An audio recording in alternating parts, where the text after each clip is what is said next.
मैं आपको बता रहा हूं, इस मुल्क के साथ थोड़ा सोचिए क्या हो रहा है।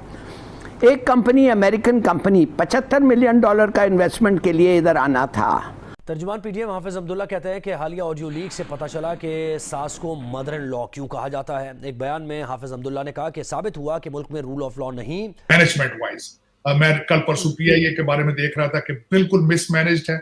उनको बहाना किया जा रहा है कि हमें पायलट नहीं मिल रहे हैं। इसमें इसहाक डार साहब जो हैं वो उन्होंने ये कहा कि सऊदी अरेबिया और यूएई के साथ उनके मामला तय हो गए हैं। उस कंपनी ने इधर आया, देखा और जो था वो बंद करके वापस चले गया, हालांकि पहले वो टिकना चाहता था।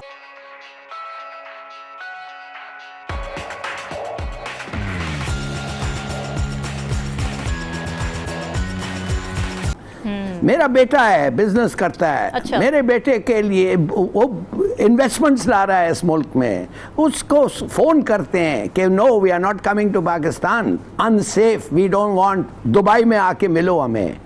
ये हो रहा है। एम्बेसीज बंद हो रहे हैं, डेनमार्क बंद हो गया है। अगर डेनमार्क बंद हो गया तो Nordic countries will follow, Sweden और नॉर्वे। फिनलैंड के साथ तो शायद है ही नहीं। देखिए, कहने की बात है, isn't it on the wall?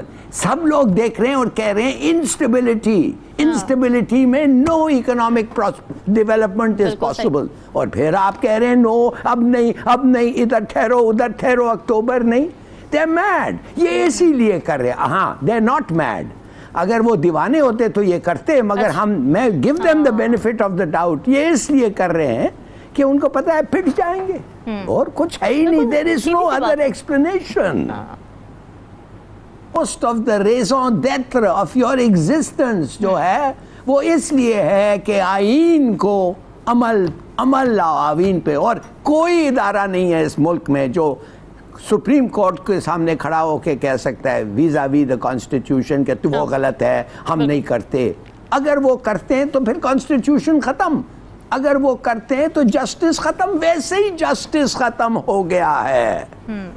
आप इस मुल्क में, मैं कितने दफे आपको कहा हूं, जिस मुल्क में अगर किसी ने उठ के कहा I am non tax filer, वो तो जेल जाता है।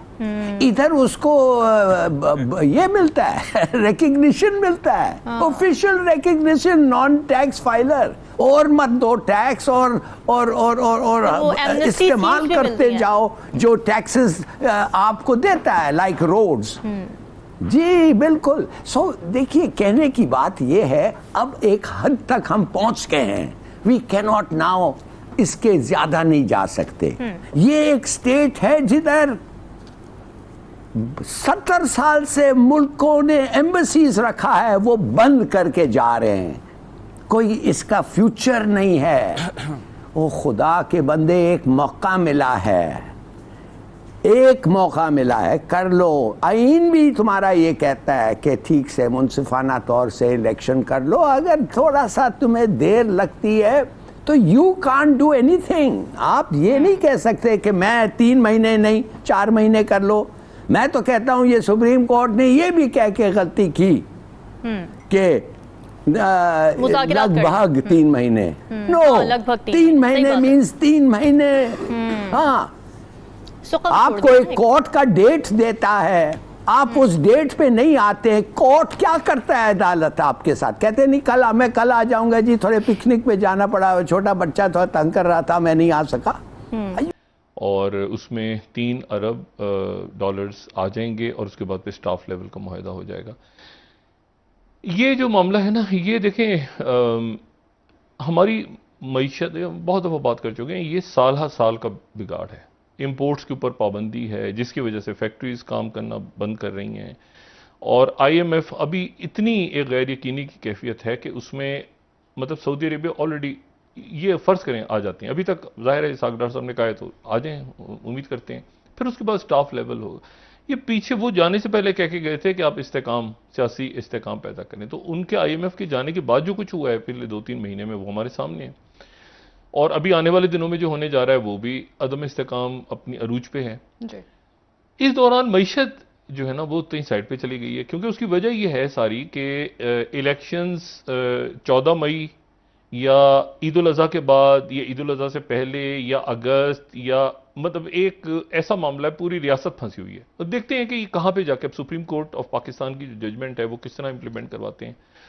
और वो इसमें जो है, इसमें ये मईशत देखें 30 जून को ख़त्म हो जाएगा ये IMF का मुआहदा। और ये मुआहदा जो है अगर ख़त्म हो जाता है तो उसमें तो दिन ही कितने रह गए हैं, मतलब एक दरमियान में मई रह गया है, मई का महीना रह गया है, जिसमें स्टाफ लेवल भी मुआहदा भी होना है, जिसमें बजट भी बनना है, जिसमें सब कुछ होना है। फिर उसके बाद वो बजट जो है वो जाएगा जून में, और IMF का मुआहदा ख़त्म हो जाएगा जून के आखिर में। तो ये मुझे नहीं पता कि इसाक डार साहब के क्या जहन में है मईशत के हवाले से, और उनको क्या, क्योंकि मईशत बहुत, देखें हमने ये भी तय करना है ना, फ़र्ज़ करें अगर अगस्त में होते हैं इलेक्शन, अक्टूबर, जब जो भी हुकूमत के जहन में है, अगस्त में, सितंबर, जो भी चाहे, इशू ये है कि जून में IMF के साथ फिर आपने मुआहदे में जाना है या नहीं जाना। तो जून में जो है, मतलब ये एक गैर यकीनी इतनी ज़्यादा है, और वो हम IMF में जाएंगे तो वो क्या इसहाक डार साहब ही तय करेंगे, ये हुकूमत रहेगी, फिर वो 2 महीने के बाद वो चली जाएगी, और वो हमें अगला जो साल है उसमें मुझे नहीं पता कि मेरा ख्याल है कि जो आखिरी हमने कैलकुलेट किया था वो तो कोई 27 या 28 अरब बिलियन डॉलर्स हमें चाहिए अगले साल के लिए, जो कर्जे वापस करने हैं, जो हमने सूद देना है, जो बाकी। तो इसमें अब स्टाफ लेवल मुआहदा अगर मई में होगा तो बोर्ड कब होगा, बोर्ड लेवल पे कब होगा मामला, और फिर उसके बाद जो है वो ये जो पीछे गैर यकीनी है, ये मई में इलेक्शन, ये जो इशू जो छिड़ा हुआ है अदालतों के हवाले से, तो ये तो देखिए ना, मैंने कल भी बात की थी, मैं दोबारा कह रहा हूं कि इमरान खान साहब अब साइड पे हैं।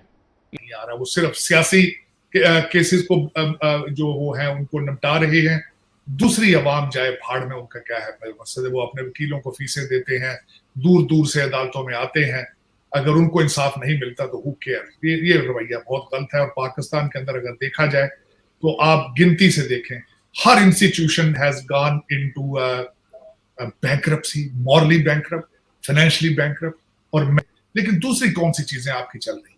मेरे ख्याल में इस तरह के अनफंक्शनल इदारे जो हैं इनको बंद कर देना चाहिए, जो कि बिल्कुल एक करप्शन का एक बायस बन रहे हैं। स्टील मिल है, जो अदारा, रेलवे, मैं समझता हूं अगर नहीं चल रहे या उनको प्राइवेटाइज करें शफाफ तरीके से, और या फिर उनको बंद कर दें। और देखें इसके ऊपर उन्होंने जो PIA के चेयरमैन है, उन्होंने एक्सक्यूज इस्तेमाल करने की कोशिश की है कि सुप्रीम कोर्ट ने हमारी भर्तियों पर पाबंदी लगा रखी है, हमें 120 नए पायलट चाहिए, हमारी तनख्वाहें कम है। लेकिन ये देखें कि आपके अंदर करप्शन कितनी है। सियासी अगर भर्तियां होती हैं तो सियासी भर्तियां की जाती हैं, और इतना ज्यादा स्टाफ है PIA का कि it is non workable, it has become a non workable airline. अब मैं अगर इसकी मिसाल एयर इंडिया की दूं तो वो टाटा ग्रुप ने शुरू की थी और टाटा ग्रुप के पास चली गई, वो दोबारा उसको जो है वो ओवरऑल कर रहे हैं।